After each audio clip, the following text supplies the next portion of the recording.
Hey mate, what do you think about a one-way ticket to Rwanda? Why would I want to go to Rwanda? I don't. Just when you think that this extreme Brexit Tory government cannot get more cruel, they then say, you ain't seen nothing yet, in true Tory style that will make the nasty party of the past wins. They've gone and produced a colourful document called I'm being relocated to Rwanda. What does it mean to me? Yes, I kid you not, this 17-page booklet tries to paint Rwanda as a land of milk and honey and the streets are paved with gold. They didn't say that, I just made that bollocks up, but they do crank up the hard sell, putting a positive spin on it by describing it as the land of 1,000 hills and showcasing photos of lush valleys and Kigali's financial district. You know, like McDonald's hams up the Big Macs. You know what I mean. You know, the Big Mac you've just bought looks nothing like the Big Mac on the adverts you saw on the telly the night before. And it's a lot smaller too. And in this so-called holiday brochure, it has pictures of fantastic scenery, wonderful apartments of where people are probably already living in, so chances are the shithole they'll be allocated will look nothing remotely like the 5-star apartments fit for a king or queen that are shown in this booklet. It also says how welcoming Rwanda will be for you and how safe you will feel because we've passed a law deeming it to be safe. And they even mentioned the 2018 clash where Congolese refugees were killed by Rwandan security forces because they complained about their food rations as well. No, they didn't. I made that up. That bit must have slipped their minds there.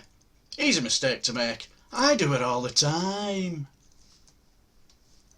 But anyway, they did say that if any of them still had any concerns, they've got that solved. It says, and I quote, if you feel that Rwanda is not safe for you personally, you must notify us immediately in writing or in person and explain why.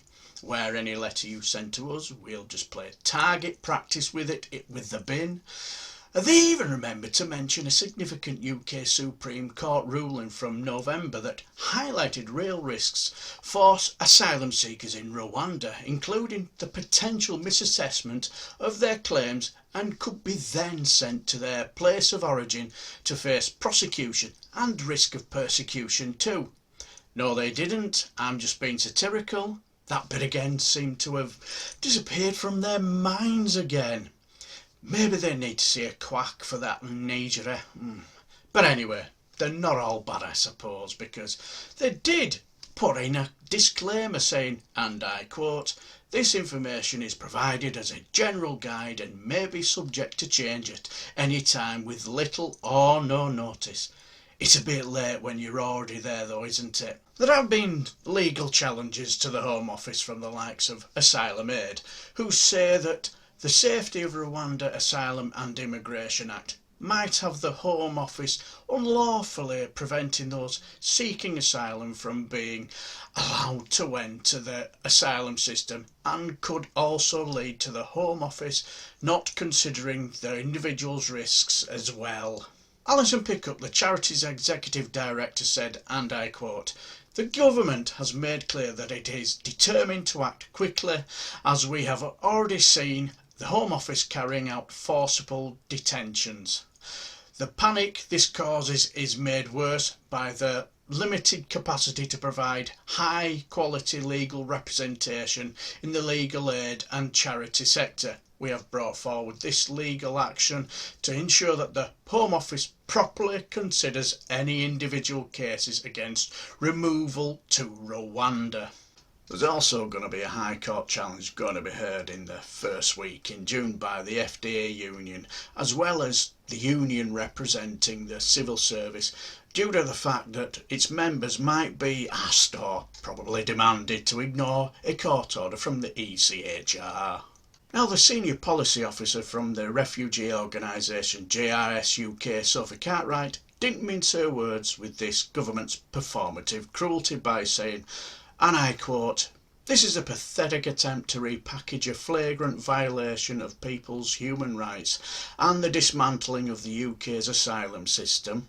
The Home Office's portrayal could not be more of a contrast to the fear and suffering that people are experiencing because of this appalling cash for humans scheme. And I totally agree as well. This government's callousness just blows my mind sometimes, and when asked about this nonsense, a Tory lackey just parroted the horrendous party line by saying, and I quote, "Under the treaty, relocated individuals are free to return to their country of origin. As the Prime Minister has set out, we will get flights off the ground to Rwanda in the next 9 to 11 weeks. So Leaky Sue will be absolutely gushing then, eh? So there you are, imagine being forcibly dragged into a detention centre, I suppose, and asked, "Hey mate, what do you think about a one-way ticket to Rwanda?" Why would I want to go to Rwanda? I don't have friends or family there. I don't speak the language, so what's the point in sending me all the way there to have my claim processed while you can save time, taxpayers' money, and process my claim here? What a ridiculous question, my fellow. Why would we want to do that, especially when we can quite as easily spend other people's money and shove you on a plane to Rwanda and leave you there?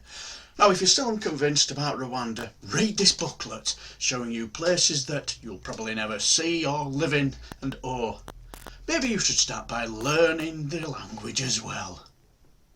Right. So yeah, absolutely embarrassing we are as a government and as a country, aren't we? I for one cannot wait for a general election to get rid of this extreme Brexit Tory government. But what's your thoughts on this ridiculous performative cruelty? Let me know down below and I shall bid you farewell and take care, my friends.